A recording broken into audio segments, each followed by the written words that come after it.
എല്ലാവർക്കും എൻ്റെ പുതിയൊരു വീഡിയോയിലേക്ക് സ്വാഗതം. നമുക്കിന്ന് ഒരു നല്ല നാരങ്ങാച്ചാർ എങ്ങനെയാണ്, ഒരു ഓണം സ്പെഷ്യൽ നാരങ്ങാച്ചാർ നമുക്കുണ്ടാക്കുന്നത് എങ്ങനെയാണെന്ന് നോക്കാം. എല്ലാവരും ഇതൊന്ന് ട്രൈ ചെയ്ത് നോക്കണം, സബ്സ്ക്രൈബ് ചെയ്യണം, സപ്പോർട്ട് ചെയ്യണം. നമുക്ക് ആദ്യം നന്നായിട്ടൊന്ന് കഴുകിയെടുത്ത് നല്ലപോലെ ഒന്ന് വേവിച്ചെടുക്കാം. ഞാൻ ഇവിടെ നാരങ്ങ നന്നായിട്ട് കഴുകി എടുത്തിട്ടുണ്ട്. ഇത് നമുക്ക് ഇഡ്ഡലിയുടെ പാത്രത്തിലേക്ക് ഇട്ട് ആവി കയറ്റി വേവിച്ചെടുക്കാം.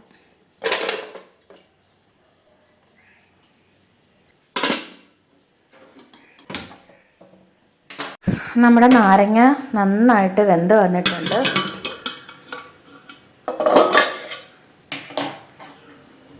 കണ്ടില്ലേ, നന്നായിട്ട് നാരങ്ങ വെന്തിട്ടുണ്ട്. നമുക്കിനി ഇത് രണ്ടായിട്ടോ നാലായിട്ടോ ഒന്ന് മുറിച്ചെടുക്കാം. വെയിറ്റ് ചെയ്ത് ആറിയതിന് ശേഷം നമുക്ക് നാലായിട്ടോ രണ്ടായിട്ടോ മുറിച്ചെടുക്കാവുന്നതാണ്. നമുക്ക് ഇത് ഇഡ്ഡലി പാത്രത്തിൽ നിന്ന് അങ്ങ് മാറ്റി ഒന്ന് ആറാൻ വേണ്ടിയിട്ട് വെക്കാം. വലിയ നാരങ്ങയൊക്കെ ഞാനിവിടെ നാലായിട്ട് മുറിച്ചു കൊടുത്തിട്ടുണ്ട്. ചെറിയ നാരങ്ങ ഞാൻ രണ്ടായിട്ട് മാത്രമേ മുറിച്ചിട്ടുള്ളൂ. നമുക്ക് ഇഷ്ടമുള്ള അളവിൽ നാരങ്ങ മുറിച്ചെടുക്കാം. ഒരുപാട് ചെറുതാക്കാതിരിക്കുന്നതാണ് നല്ലത്. എന്താണെന്ന് വെച്ചാൽ അത് കുറച്ച് ദിവസം കഴിയുമ്പോഴത്തേക്ക് അങ്ങ് അലിഞ്ഞു പോകും. അതുകൊണ്ട് നമുക്ക് ശകലം വലുതായിട്ട് മുറിച്ചെടുക്കണം.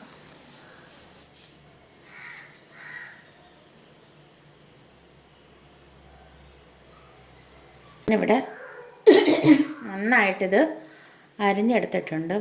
അതിന് ശേഷം നമുക്ക് നാരങ്ങയ്ക്ക് അനുസരിച്ചുള്ള ഉപ്പ് ചേർത്ത് കൊടുക്കാം. ഞാൻ 1 ടേബിൾ സ്പൂൺ ഉപ്പ് ചേർത്ത് കൊടുത്തിട്ടുണ്ട്.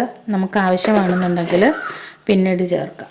അതിന് ശേഷം ഉപ്പും നാരങ്ങയും കൂടെ നന്നായിട്ട് നമുക്കൊന്ന് മിക്സ് ചെയ്ത് കൊടുത്തതിന് ശേഷം അടച്ചു വെക്കാം. അടച്ചു വെച്ച് ഒരു അരമണിക്കൂർ റെസ്റ്റ് ചെയ്യാൻ വെക്കാം. അതിന് ശേഷം ഒരു പാൻ അടുപ്പിൽ വെച്ച് നമുക്ക് ഒരു 4 ടേബിൾ സ്പൂൺ നല്ലെണ്ണ ഒഴിച്ചു കൊടുക്കാം.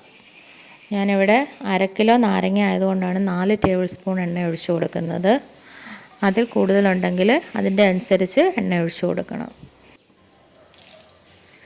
ചെറിയ ടീസ്പൂൺ അളവിൽ ഉലുവ ഇട്ട് കൊടുക്കുന്നുണ്ട്. അതേ ടീസ്പൂൺ അളവിൽ നമുക്ക് കടുക് ഇട്ട് കൊടുക്കാം.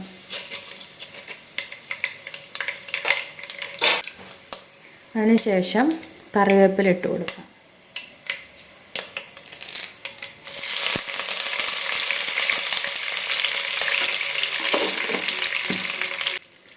അതിനുശേഷം നമുക്ക് 2 പച്ചമുളക് ഞാൻ എടുത്തിട്ടുണ്ട്. പച്ചമുളക് ചേർത്ത് കൊടുക്കാം.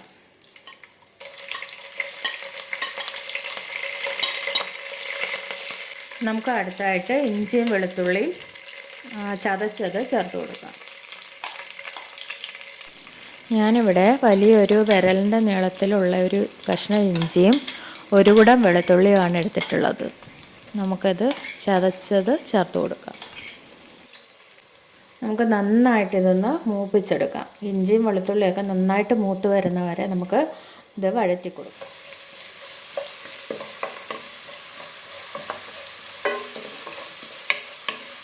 ഇവിടെ ഇഞ്ചിയും വെളുത്തുള്ളിയും നന്നായിട്ട് മൂപ്പിച്ചെടുത്തിട്ടുണ്ട്.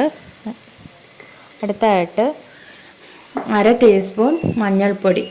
ഫ്ലെയിം ഓഫ് ചെയ്തതിന് ശേഷം വേണം ചേർത്ത് കൊടുക്കാൻ. നമുക്ക് 1/2 കിലോ നാരങ്ങയ്ക്ക് ഒരു 4-5 ടേബിൾ സ്പൂൺ കാശ്മീരി മുളക് പൊടി ചേർത്ത് കൊടുക്കാം.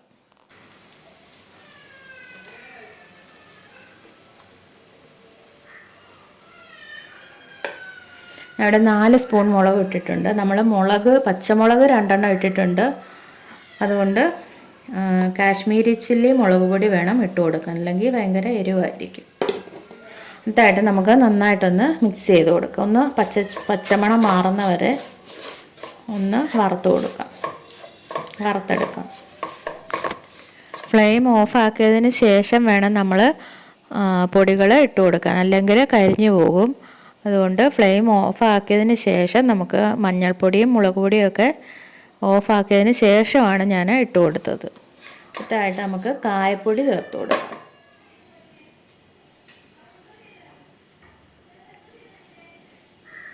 ഞാൻ അധികം കായപ്പൊടി ഇവിടെ ചേർത്തിട്ടില്ല, ഒരു 2 നുള്ള് കായപ്പൊടി ചേർത്തിട്ടുള്ളൂ. നമുക്ക് നന്നായിട്ടൊന്നുകൂടെ മിക്സ് ചെയ്യാം. നമുക്ക് നാരങ്ങയ്ക്കകത്ത് വിനാഗിരി ഒഴിക്കണം എന്നുള്ളവർക്ക് ഈ സമയത്ത് ഒരു 2-3 സ്പൂൺ വിനാഗിരിയും കൂടി ചേർത്ത് കൊടുക്കാം. ഞാനിവിടെ വിനാഗിരി ചേർത്ത് കൊടുക്കുന്നില്ല. നന്നായിട്ട് മൂത്ത് വന്നിട്ടുണ്ട്. നമുക്കിനിയും നാരങ്ങ ചേർക്കാം. നാരങ്ങ ഉപ്പിലിട്ട് വെച്ചിരുന്നത് കൊണ്ട് അതിനകത്ത് വെള്ളമെല്ലാം ഇറങ്ങി നന്നായിട്ടിരിപ്പുണ്ട്. നാരങ്ങ ചേർത്തതിന് ശേഷം നമുക്ക് നന്നായിട്ട് മിക്സ് ചെയ്ത് കൊടുക്കാം.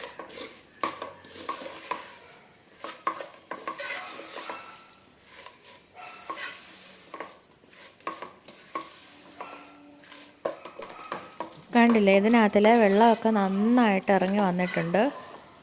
നമുക്ക് ഇതൊന്ന് ആറിയതിന് ശേഷം നല്ല കഴുകി ഉണങ്ങിയ കുപ്പിക്കകത്തിൽ ഇട്ട് വെക്കണം. പച്ചവെള്ളത്തിൻ്റെ നനവുണ്ടെങ്കിൽ ഇത് പെട്ടെന്ന് തന്നെ പൂത്തു പോകും, കേടായി പോകും. ഉപ്പൊക്കെ പാകത്തിനുണ്ടോ എന്നൊന്ന് നോക്കണം.